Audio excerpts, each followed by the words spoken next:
तो स्टूडेंट आज हम डिस्कस करेंगे स्फेरिकल रिफ्रैक्टिंग सरफेस।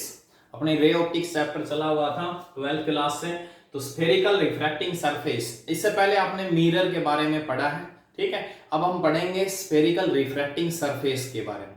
सरफेस और मिरर के अंदर फर्क यही होता है, बस जो मिरर होती है उसके अंदर क्या होता है, एक साइड से पेंट किया हुआ होता है, ठीक है। क्योंकि आपको पता है भाई दो पोर्शन होते हैं, एक रिफ्लेक्टिंग पोर्शन होता है, एक ओपैक होता है।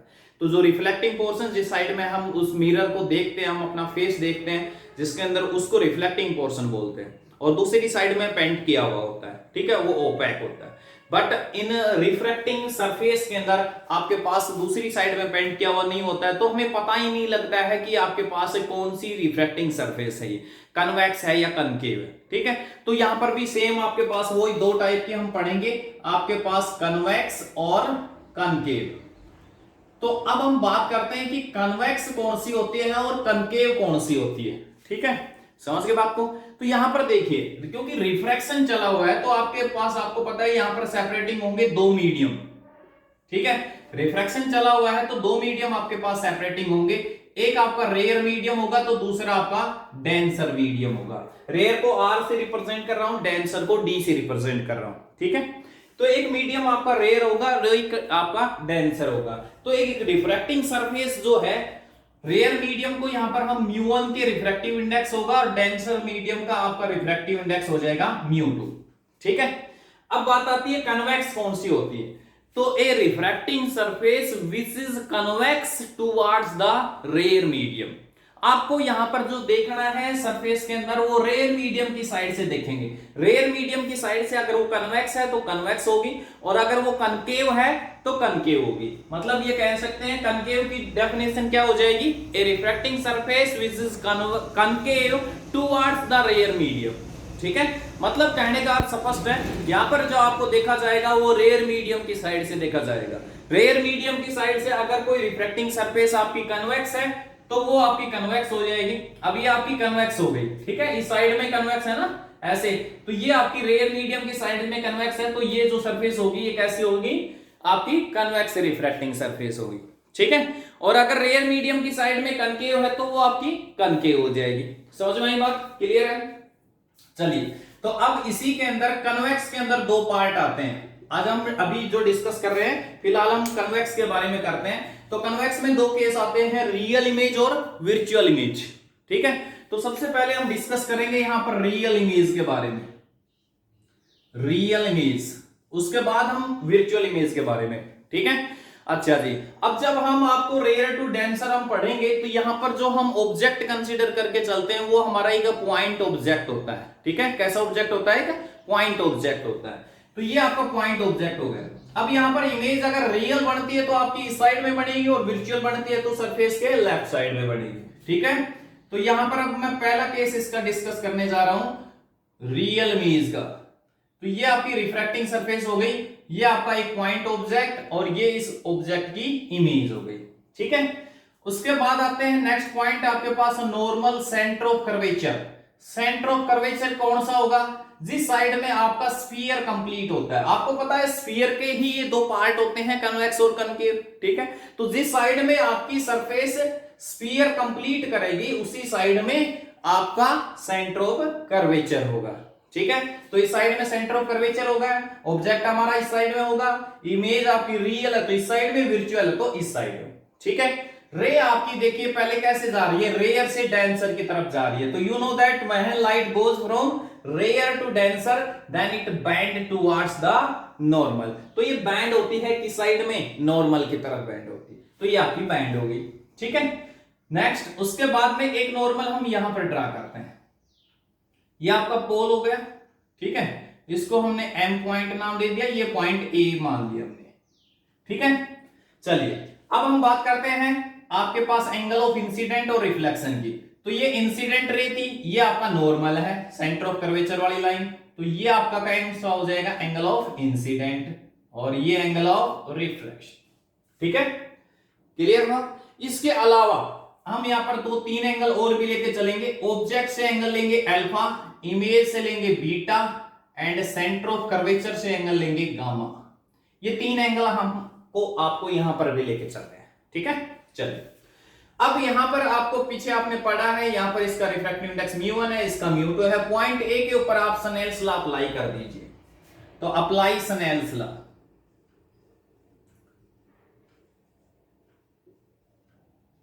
ठीक है, स्नेल्स लॉ अप्लाई करते हैं कहां पर, एट पॉइंट ए के ऊपर।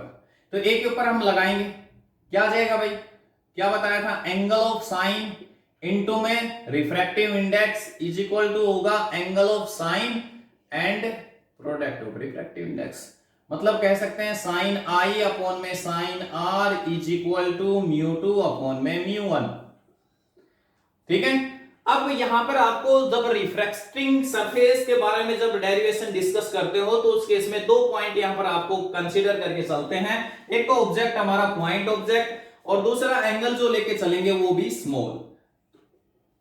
So since angle is small, angle आपके स्मॉल है, तो साइन आई जो है इससे नियरली इक्वल टू आई हो जाएगा, एंड साइन आर जो है हमारा वो नियरली इक्वल टू आर हो जाएगा। ये वैल्यू इसमें पुट कर देंगे तो क्या मिला, आई अपॉन में R is equal to μ2 upon में μ1, क्रॉस मल्टीप्लाई करेंगे तो आई इंटू में μ1 is equal to R into में μ2, ठीक है। अब एंगल आई और आर की वैल्यू फाइंड आउट करेंगे। तो इसके लिए देखिए इधर आपके पास ये हमारे पास ट्राइंगल है AOC, ठीक है। तो ट्राइंगल AOC के अंदर देखिए, AOC ट्राइंगल के अंदर इंटरनल एंगल अल्फा प्लस में गामा इज इक्वल टू होगा एक्सटर्नल एंगल। ये देखिए भाई AOC अल्फा प्लस में गामा, एक्सटर्नल एंगल हो गया आई, ठीक है। सिमिलरली दूसरी ट्राइंगल ले रहा हूं मैं AIC, ट्राइंगल AIC, इस ट्राइंगल के अंदर इंटरनल एंगल हो गए R प्लस में beta is equal to external हो गया गामा, बट हमें तो R की वैल्यू चाहिए, तो R इज इक्वल टू क्या हो गया, गामा माइनस बीटा, ठीक है। IR की वैल्यू आ गई हमारे पास, दोनों वैल्यू इस इक्वेशन नंबर फर्स्ट में पुट कर दीजिए। तो फ्रॉम फर्स्ट वी गेट, ठीक है, क्या रिजल्ट मिलता है भाई, आई की वैल्यू किसके इक्वल है, अल्फा प्लस आई, आई की वैल्यू निकालनी है तो अल्फा प्लस में गामा, अल्फा प्लस में गामा हमारे पास किसके इक्वल, इनटू में μ1 इज इक्वल टू, दूसरा आर की जगह gamma minus beta, gamma minus beta into में μ2, ठीक है।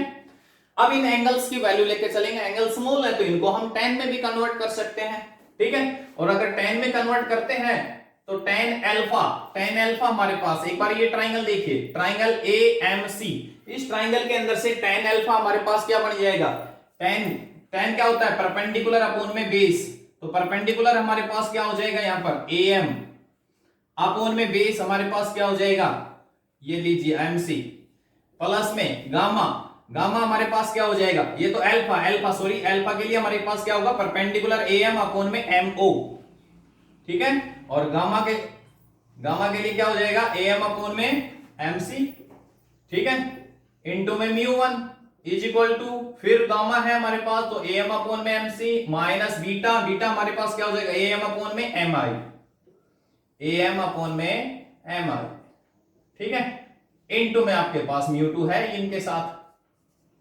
ठीक है, समझ गए। यहां पर इनटू में μ1 है, AM दोनों साइड से कॉमन लेके कैंसिल आउट कर दीजिए तो क्या मिलेगा हमारे पास, और इस ब्रैकेट को भी खोल दो तो μ1 अपॉन में MO प्लस में μ1 अपॉन में MC, इधर μ1 अपॉन में MC माइनस μ1 अपॉन में MI, ठीक है। इन दोनों टर्म्स को एक साथ कर लीजिए, इसको इधर कर देते हैं, ठीक है, सॉरी इधर μ2 है ना तो μ2 आ जाएगा, क्लियर हुआ। अब इसको इधर कर देते हैं, इसको इधर ले आते हैं तो μ1 अपॉन में MO प्लस में μ2 अपॉन में MI इज इक्वल टू हो जाएगा μ2 माइनस μ1 अपॉन में MC, ठीक है, समझ में आई बात, क्लियर है।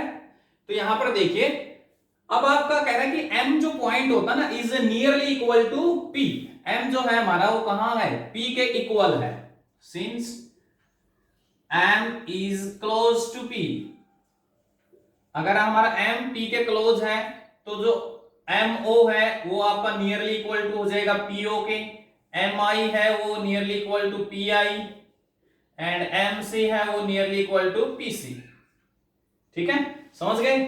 ये वैल्यू इसमें पुट कर देंगे तो क्या आ जाएगा, म्यू1 अपॉन में पीओ प्लस में म्यू2 अपॉन में PI is equal to mu two minus mu one upon में पीसी।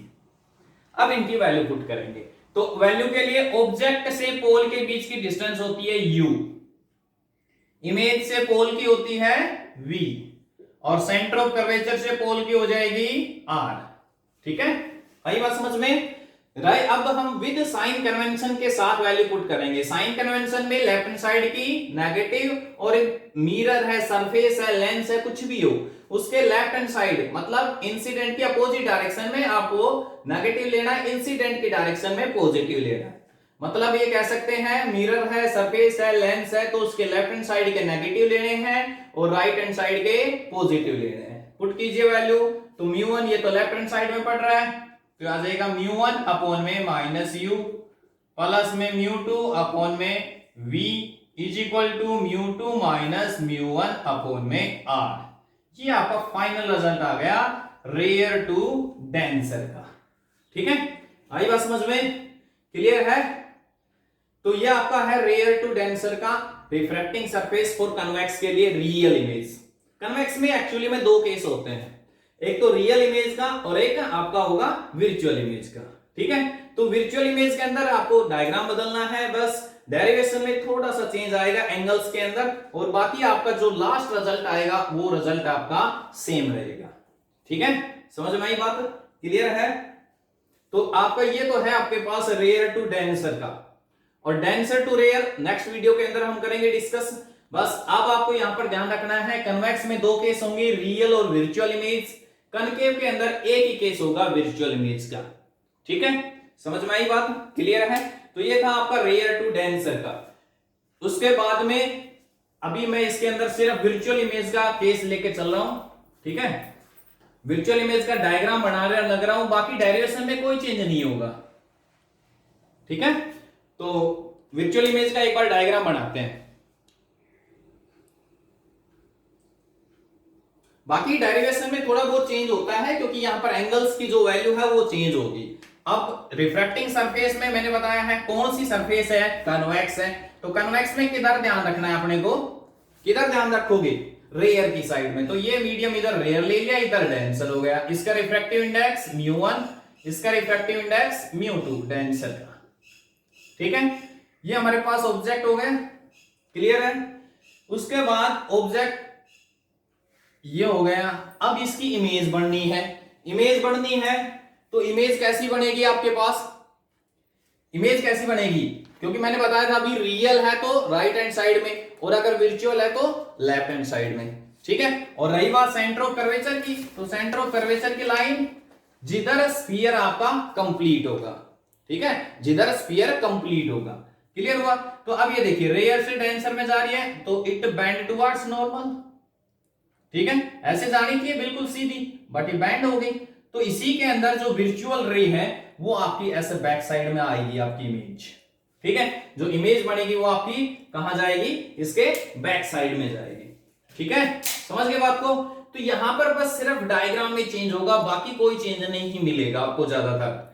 ऐसे ही अगर हम बात करें कनकेव के, कनकेव में भी आपका एक ही केस होता है, वर्चुअल इमेज बनती है। अब एक बार कनकेव के बारे में और बता देता हूं, तो ये है हमारे पास कनकेव। ठीक है, ये हो गई आपकी कैसी सरफेस बन गई है? अब ये कनकेव रिफ्रैक्टिंग सरफेस हो गई, क्योंकि रेयर की साइड से देखना है ना। तो ये हमारा ऑब्जेक्ट हो गया जी, पॉइंट ऑब्जेक्ट। ठीक है, पॉइंट ऑब्जेक्ट हो गया, और इसकी इमेज। अब देखिए, अब इमेज कैसी बनेगी? कनकेव के अंदर जो इमेज बनेगी वो आपकी वर्चुअल इमेज बनेगी, तो ये आपकी बन जाएगी इमेज इसमें। ठीक है, और सेंटर ऑफ कर्वेचर वाली लाइन वो भी यही रहेगी। तो ये सेंटर ऑफ कर्वेचर की हो गई, ये ऑब्जेक्ट हो गया, ये इमेज हो गई, ये पोल हो गया, एक नॉर्मल यहां पर डाल दोगे बस। ठीक है, इसमें भी वही सब कुछ रहेंगे सेम। अब अच्छा, एंगल ऑफ इंसिडेंट की बात करूं तो ये इंसिडेंट रे थी और ये आपके नॉर्मल वाली है, तो ये जो एंगल होगा ये आपका एंगल ऑफ इंसिडेंट हो जाएगा, और ये वाला एंगल ऑफ रिफ्रैक्शन हो जाएगा। ठीक है, समझ गए बात को? क्लियर है? तो ये आपकी ऐसे जाएगी ना, ऐसे बैंड होगी इसकी साइड में, ऊपर की साइड में ऐसे बैंड होगी, तो इसकी वर्चुअल रे इस साइड में आएगी, और बाकी कोई चेंज नहीं करना आपको। ऑब्जेक्ट से अल्फा, इमेज से बीटा, सेंटर ऑफ कर्वेचर से गामा, बाकी वो सब चीजें सेम रहेंगी। यहाँ पर वही स्नेल्स लॉ लगेंगे, ये एंगल स्मॉल होगा, आई और आर की वैल्यू है वो बदल जाएगी। क्योंकि यहां पर देखिए अगर मैं यहां की बात करूं, अब इसमें देखता हूं मैं आई हमारे पास आई प्लस में अल्फा जो है वो गामा के इक्वल हो गया, तो आई की वैल्यू क्या हो जाएगी, गामा माइनस अल्फा होगी। ठीक है, तो यहां पर ये बदल जाएंगी, बट ध्यान रखना लास्ट जो रिजल्ट आएगा वो आपका सेम आएगा। ठीक है, तो आज के लिए इनको सेम डेरिवेशन है, ज्यादा कुछ है नहीं, तो इनको आपको करना है ये। ठीक है, तो ये था आपके पास रिफ्रैक्टिंग सरफेस में। नेक्स्ट वीडियो में लेके चलेंगे हम डेंसर टू रेयर का। ठीक है, थैंक्स।